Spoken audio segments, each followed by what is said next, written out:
Ini saya keluarkan ke sini supaya mudah ya untuk bisa melihatnya. Pertanyaan dari teman kita saudara Fajar tentang hukum sah atau tidaknya salat Jumat. Tayyib. Sudah paham? Sebelum dihapus ya. Assalamualaikum warahmatullahi wabarakatuh. Waalaikumsalam warahmatullahi wabarakatuh. Mohon maaf Ustaz mengganggu, saya ingin mengajukan pertanyaan mengenai syarat sah salat Jumat itu apa saja beserta dalilnya. Karena beberapa saat yang lalu saya mendengar Ustaz di sini berkata, salat Jumat harus ada 40 orang pintar minimal. Jadi kalau tidak memenuhi syarat itu maka tidak sah salat Jumatnya. Setahu saya ada memang yang menyebutkan 40 tapi nggak pakai pintar. Ya. Ukuran pintar itu bisa relatif nanti ya. Masya Allah. Kenapa nggak salat Jumat? Saya tidak pintar Pak. Masya Allah. Waduh, ini repot. Ayo bismillah, kembalikan ke sini dulu. Taib. Apakah untuk salat Jumat bisa dianggap sah kalau kemudian makmumnya atau peserta Jumatnya mesti berjumlah 40? Di sini ada 3 pendapat dari para ulama. Pendapat pertama kalangan ulama Hanafiyah. Taib, dalam kalangan ulama Hanafiyah berpendapat bahwa berdasarkan keterangan ayat Al-Quran, juga keterangan hadis-hadis Nabi SAW dalam riwayat yang valid, menunjukkan tidak ada syarat khusus jumlah bilangan untuk Jumat, kecuali syarat yang menjadikan sah berjamaah, yaitu ada imam, ada makmum. Dari mana kemudian itu diperoleh? Pertama, panggilan kemudian untuk menunaikan ibadah Jumat, itu panggilan umum menunjuk jamaah, tidak membatasi jumlah jamaahnya. Quran surah ke-62 Al-Jumu'ah ayat ke-9 paling kiri sebelah atas. Perhatikan kalimatnya. Ya ayyuhalladzina amanu. Hei orang-orang yang telah menyatakan dirinya beriman. Menggunakan alladzina, orang-orang yang. Baik bentuknya, bentuk jama' umum, jamaah. Alladzin disebutkan 1080 kali dalam Al-Quran. Menunjuk banyak jamaah. Idza nudiya lis-salati min yaumil jumu'ati fas'au ila dzikrillah. Jika diseru untuk menunaikan salat di hari Jumat, bergegaslah untuk zikir kepada Allah. Kalimat bergegas menggunakan kata fas'au. Fas'au bentuknya jama'. Jadi kalau sepanjang ada bentuk jama', maka pada saat itulah sah Jumat ditunaikan. Nah, berapa bentuk jama' dalam batasan hukum Islam? Dalam bahasa Arab, bentuk jama' itu disebutkan jika lebih daripada 2. Jadi jama'. 1 mufrad, 2 mutsanna, 3 jama'. Tapi dalam pengertian syariat, dalam praktek ibadah, disebut jama' itu bisa lebih daripada 1. 2 sudah jama'. Karena salat sah, syaratnya sah salat berjamaah, itu ada 2 orang. Makmum 1, kemudian imam 1.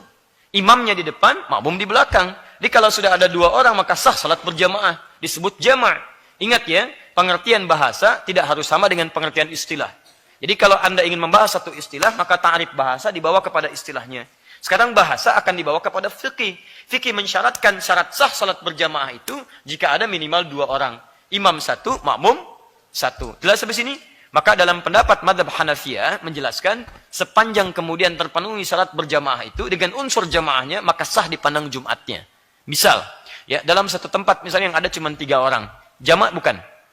Jamaah. Kemudian misalnya 1 muadzin, 1 imam, 1 makmum. Jadi yang satu apa tugasnya? Khatib dan imam. Yang satu apa tugasnya? Muadzin. Satu lagi apa? Makmum. Masya Allah. Makmumnya ada 2, 1 muadzin. Apakah sah Jumatnya? Sah. Dalam pandangan mazhab Syafi'iyah. Meskipun memang tidak lazim. Kok ada orang Jumat cuma 3 orang, gitu kan?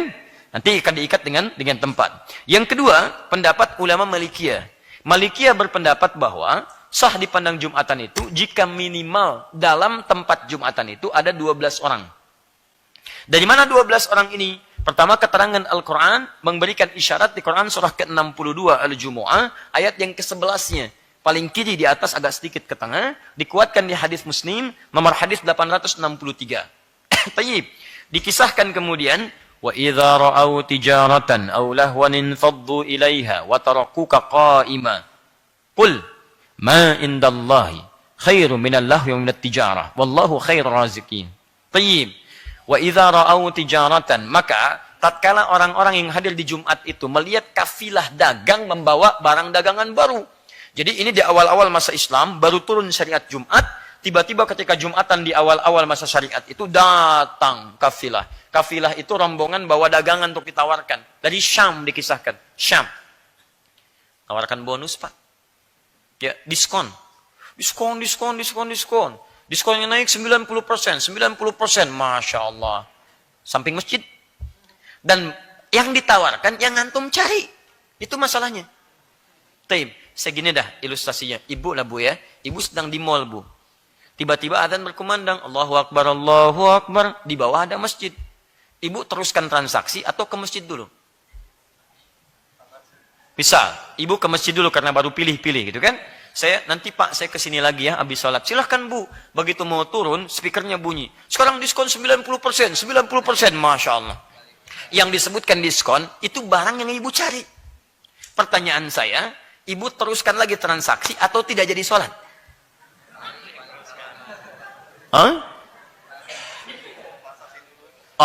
Itu tidak mudah di situ. Karena awal-awal tuh iman belum menguat. Maka dari itu apa yang terjadi? Kemudian beberapa orang sahabat meninggalkan Nabi untuk mengejar diskon itu. 12 orang tinggallah di situ. Dari mana taunya 12 orang di hadis Muslim tadi? Nomor hadis 863. Maka ditinggalkan Nabi SAW, tersisa kisaran 12 orang. Ini tafsir ini sangat lumrah ditemukan di kitab-kitab tafsir. Termasuk silakan buka tafsir Al-Quranul Azim, karya Ibnu Katsir, ya rahimahullah. Antum akan temukan itu. Nah, ingat baik-baik ya kaidah ini. Perhatikan baik-baik. Jika dalam Al-Quran disebutkan kisah, dan di kisah itu orangnya tidak dirinci, detailnya tidak disebutkan. Kejadiannya kapan? Ini menunjukkan kejadian itu akan berulang di masa depan. Dengan tokoh-tokoh berbeda, dengan konteks yang tidak sama, tapi substansinya serupa. Maka Al-Quran ketika mengisahkan itu menunjuk dua hal. Padahal yang terjadi satu hal pada saat itu. Kata Quran, ada orang-orang yang ketika bersamaan dengan Jumat disibukkan oleh bisnis atau kegiatan yang tidak ada manfaatnya. Tuh. Hati-hati. Maka mereka tinggalkan Jumat untuk mengejar aktivitas bisnisnya atau hal yang tidak bermanfaat itu. Ketika tidak disebutkan kejadiannya kapan, orangnya siapa, ini memberikan kesan akan terjadi lagi di masa depan, orang tega meninggalkan Jumat untuk mengejar urusan dunianya. Antum ya ikhwan, wajib Jumatan. Begitu antum akan misalnya Jumatan di hari itu, tiba-tiba misalnya partner bisnis antum mengatakan, proyek kita akan ditandatangan di hari Jumat nanti. Jamnya persis jam Jumatan, jam 12 sampai jam 1. Ya, dari proyek itu nilainya 200 miliar misalnya. 200 miliar, tidak tanggung-tanggung. Pertanyaan saya, ketika itu disampaikan kepada antum, antum pilih Jumatan atau pilih tanda tangan proyek itu?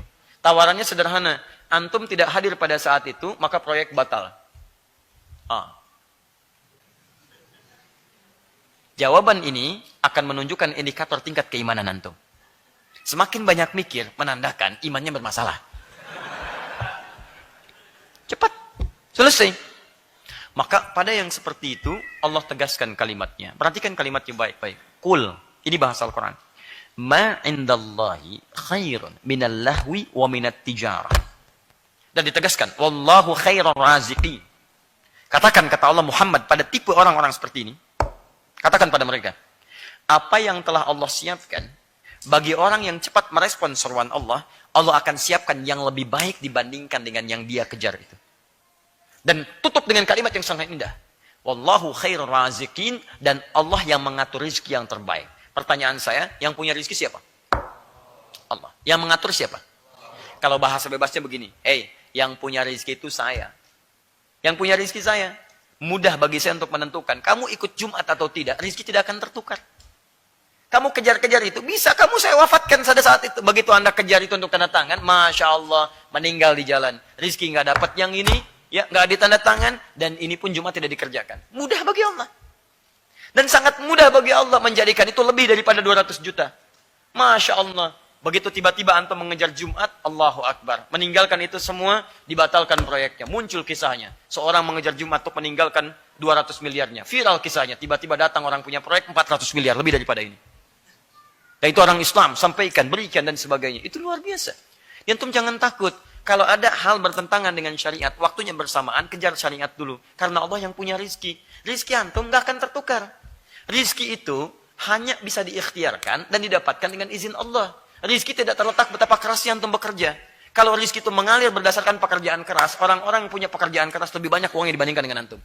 Tapi ada orang yang berpikir, rizkinya datang. Orang yang begini, rizkinya datang. Orang yang kerja keras, keluar keringat, macam-macam, rizkinya sedikit. Bukan masalah sedikit atau banyaknya. Tapi bagaimana rizki itu bisa bermasalah atau kehidupan antum. Di saran saya, antum jangan pernah gadaikan akhirat antum untuk kepentingan dunia antum. Karena Allah mudah kemudian menghentikan kehidupan antum bahkan sebelum antum mendapatinya. Dan tidak Anda mendapati keduanya. Anda tidak mendapati keduanya. Paham ya? Tayyib. Maka dalilnya di situ menunjukkan kesan 12 orang yang tinggal, kata mazhab Malikiyah, ini menunjukkan dianggap sah Jumatan dengan 12 orang di situ. Kemudian pendapat Imam Syafi'i, maksud Syafi'iyah dengan Hanabilah di Hambali, kemudian mensyaratkan jumlah 40 orang. Berdasarkan hadis riwayat dari Ka'ab di Abu Daud nomor hadis 1069. Dengan jumlah 60 orang. Dengan jumlah 40 orang. Tapi Bapak Ibu sekalian, berdasarkan penelusuran ulama ketika ditarjih kemudian hadis-hadis dan keterangan ini, maka ini menunjukkan yang paling kuat pendapat Hanafiyah. Dengan tidak mensyaratkan jumlah bilangan tertentu. Jadi kalaupun ada kurang dari 40 orang misalnya, yang datang 30 orang, datang 20 orang, terlaksana Jumatan. Ya, jika diadakan di masjid, di tempat yang baik, dengan keadaan yang baik, dan terpenuhi segala rukun dan syaratnya, maka sah diadakan pada saat itu. Ya, begitu ditunggu, ada macam-macam, ada kejadian, ada banjir, ada itu, yang ada cuma 5 orang misalnya. Di tempat yang biasa Jumatan. Biasanya 100 orang, yang datang cuma 5 orang. Waktu telah tiba, lakukan Jumatan, gak ada masalah di situ. Ya. Apa dalilnya? Karena 12 orang dianggap lemah pada saat itu, karena saat kejadian terjadi, 12 orang itu bukan menunjukkan jumlah mutlak. Tapi jumlah kejadian yang tidak disengaja. Tadinya banyak, orang keluar, yang tersisa 12 orang. Tidak bisa dijadikan hujah kalau Jumatan mesti minimal 12 orang. Karena kejadian tidak sengaja. Coba kalau yang keluar 39 orang misalnya, yang tersisa cuma 2 orang. Maka apakah akan dikatakan boleh Jumatan dengan 2 orang? Nanti setiap jumlah berubah, maka pandangan bisa berubah. Maka pendapat ini lemah. Yang kedua, pendapat dari hadis Ka'ab tadi, di kemudian Abu Daud nomor hadis 1069, itu pun tidak dijadikan ukuran. Karena beliau hanya berkisah saat kami Jumatan, jumlahnya ada 40 orang. Ya, mungkin di tempat Anda 40 orang, tempat lain 60 orang, tempat lain 30 orang. Maka ini pun tidak bisa dijadikan hujah sebagai dasar minimal untuk Jumatan mesti ada 40 orang. Jadi singkatnya, jika ada lebih daripada jumlah bilangan yang standar-standar, misal ada 100 orang, 200 orang, itu tidak ada masalah. Tapi kalau kemudian misalnya dalam Jumatan, keadaan tidak wajar, misal terjadi sesuatu, sehingga yang Jumat datang cuma 20 orang, 30 orang, maka itu pun tetap sah ditunaikan dan sah Jumatannya. Wallahu ta'ala alam bisawab. Antum jangan lukiskan di Indonesia. Ada negara-negara di bagian tertentu misalnya, yang umat Islamnya minoritas, tapi masjidnya ada. Ada misalnya. Maka itu pun teman-teman sekalian bisa